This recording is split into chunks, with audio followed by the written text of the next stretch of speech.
Hello there, my friend, and welcome to the very first episode of the Happy Tribe podcast. I cannot even begin to tell you how both very nervous and super excited I am to be finally launching this podcast. It has definitely been a big dream of mine to record and share the knowledge that I have when it comes to money, when it comes to building wealth, when it comes to having a strong money mindset, and all the lessons that I have learnt as well along the way. So the best way to start, I once read Zig Ziglar is one of my favorite mentors, and a great quote of his is, "You don't have to be great to start, but you have to start in order to be great." So with that in mind, I'm just going to get started, and welcome to the Happy Tribe podcast.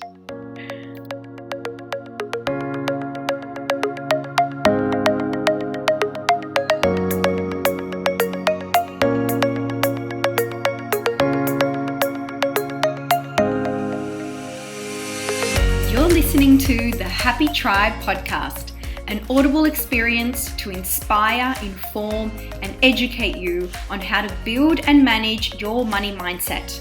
I am your host, Anna Pereira, and I am passionate about increasing my own financial intelligence and developing a positive money mindset. And I am ready to share with you what I know about building long-term wealth.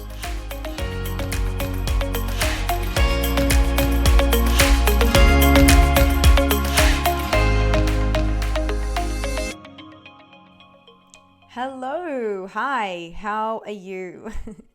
I'm so grateful to have you here, and thank you for choosing to spend some time with me. I'll start off by introducing myself for anyone who I haven't yet spoken to or is new here. My name is Anna Pereira, and I am a business owner. I co-own a childcare centre here in Sydney, Australia.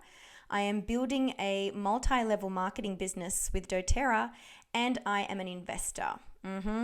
So together with my husband, we have built a portfolio of properties from all over Australia, and that's rapidly growing for us each year because of the strategies we have learnt from simply doing our homework, our research, our due diligence, and by also putting that plan into place.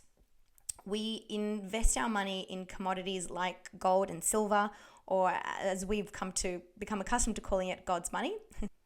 So I'm actually super excited to talk to you about gold and silver, and I promise to do so in greater detail in another episode, as I believe that right now, your money is safer in a vault or invested in gold and silver than it is in a bank.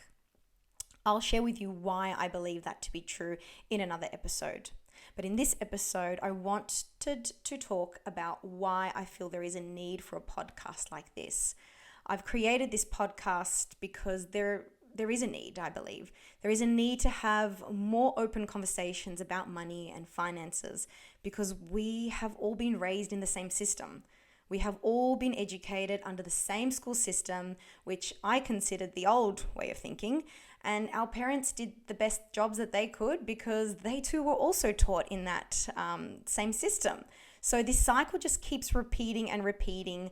And I felt that this is the time. This is the time for us to take inventory of what is going on in our lives from a financial point of view, and to realize where we can improve in our financial education, in financial intelligence. So I'm going to start by asking you something, right? What did you learn about money at school? What did you learn about money at school? I'm guessing the answer would be similar to mine, which was nothing, right? I remember back in year 10, I selected commerce as one of my subjects. I chose the subject thinking it would teach me about money and how businesses work, because by the time I was 14, I had already decided that I wanted to be a business owner. So that's why I chose commerce, right? My main memory, though, was watching Pretty Woman. Totally random, I know. The scene where Vivian Ward would played by Julia Roberts, right? Remember when she walks into that chic store on Rodeo Drive and the very rude lady tells her, to leave because she can't afford anything in the store. Well, I believe what our teacher was trying to teach us about was customer service. How to be a good salesperson and offer customers good customer service so you could make a good commission and have a good job. That's how it really sounded like. During that whole entire year, our class was never taught or explained how taxes work, how superannuation works, or how to become an entrepreneur. Now I don't blame the teachers. The teacher we had that year was an absolutely lovely teacher, and I think a lot of teachers out there are doing a fantastic job. And she was actually one of my favorites too. But teachers are following the set guidelines and curriculum that they're taught to teach. The educational system cannot teach a subject that it doesn't know. Our education system, I believe, is set up to teach us how to get a job, a career, or how to learn a trade, but not how to become financially independent, not how to become financially intelligent or financially literate. We are taught that if you want to get a good job, then you need to go to university. If you want to learn a trade, then you should go to TAFE or get an apprenticeship. Otherwise, you can continue to flip burgers at Stanmore Macca's. Not an ideal situation. Instead of being taught, by the way, nothing wrong with flipping burgers at Macca's, by the way. Instead of being taught how taxes work, we are taught about applying for a job, writing up a CV. Instead of being taught how to manage your money and create a savings plan, or how to pay off debt. I remember being constantly reminded on which day of the week it was banking day, and that our school was very lucky that our local Commonwealth Bank supported the school, and with every donation, every dollar our parents deposited into our accounts, the school would get a commission from it, basically. So it would go to support the school. School does not teach money, and in my opinion, it doesn't prepare young adults for the real life experiences, like applying for loans, like how to do your taxes, what you should know before applying for a credit card, and what exactly is superannuation anyway, and why it even matters. These are subjects that I think definitely should be taught at school, but these are subjects instead, most of these subjects are being left for people to figure out for themselves or to be taught at home. So instead of us learning about money instead we're learning about money from our parents, who I might also add, were also not taught about money either. Their views, beliefs, and knowledge also came from their parents. And whatever their experience with money was also then again passed on to us. For my personal experience, my father was the world's biggest tight ass. He held on to his money like his life depended on it. If the lady at the checkout shortchanged him by even 5 cents, he would make sure to march back into the store and collect his 5 cents. He was a big saver, and we were never able to enjoy a weekend outing or go out for dinners or family, or unless it was, some sort of super special occasion, or, they were offering, I'm an 80s kid, so Pizza Hut was the thing back then, and Sizzler. I don't know if you ever remember Sizzler. Well, whenever they had like a 2-for-1 sort of deal, or I pretty much remember having to tell the lady at the counter that I was 12, even though I was already 14 and did not look 12. Anyway, look, unfortunately, all I learned about money from my father was that, one, you had to work really, really hard to earn it, and that you needed to save every dollar and every cent and go to school, get a good job, work hard for your boss. And if you're lucky, you might marry a very smart young man who can help me buy a house. Those are the kind of lessons that I've learned from my father, unfortunately. They definitely weren't very helpful. And, as you can probably guess, I didn't grow up with the greatest example of a father. And sadly, I don't have, any sort of relationship with him today. But I don't blame him either for what he taught or didn't teach me, because he did the best job he could, because he himself was not taught about money, and all he was taught was to go to school, get a job, and save money. Today, I know better than that age-old advice because I believe it's poor advice.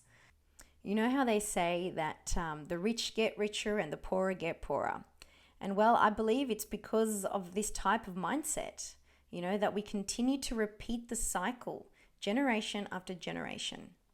Now, I won't claim to be an expert, but I 110% believe that education is the foundation for success. My philosophy in life is that the secret to wealth is money mindset and financial intelligence.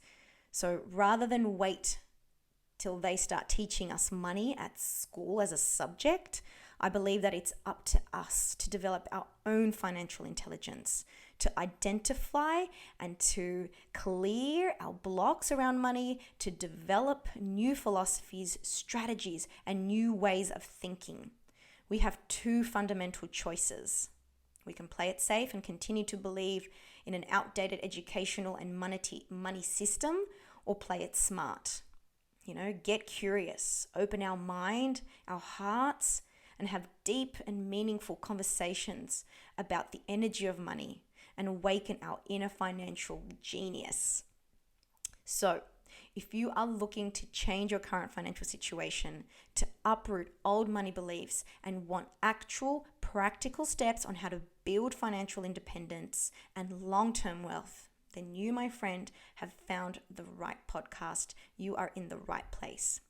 I have so much I want to share and discuss with you on what I have learned about money, how I have unblocked the thoughts that held me back, how one simple word has changed my entire outlook to spending money, receiving money, and investing money. How I teach my kids about money because, they are the future. We know it. Whitney sang about it. And, I want to tell you about how I teach my kids about money, as well as how I'm investing my money in 2020, and the hidden, not so hidden truths about how the elites of the world plan what they have planned for the next financial crisis. I do believe that this is just around the corner. If you found value in the information that I have shared, I know someone who would benefit from joining in the conversation, please share this episode with them.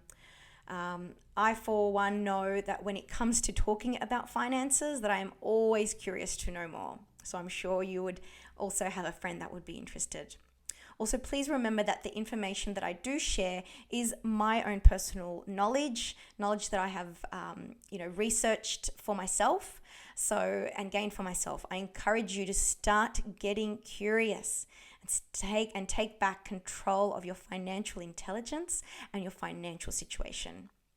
I love a good quote, and we all have heard the one where they say knowledge is power. Well, I've come to believe that knowledge is only potential power. The real power is putting that knowledge into action. I cannot wait for you to join me on my next episode. But for now, be happy, stay healthy, and grow wealthy. See you later.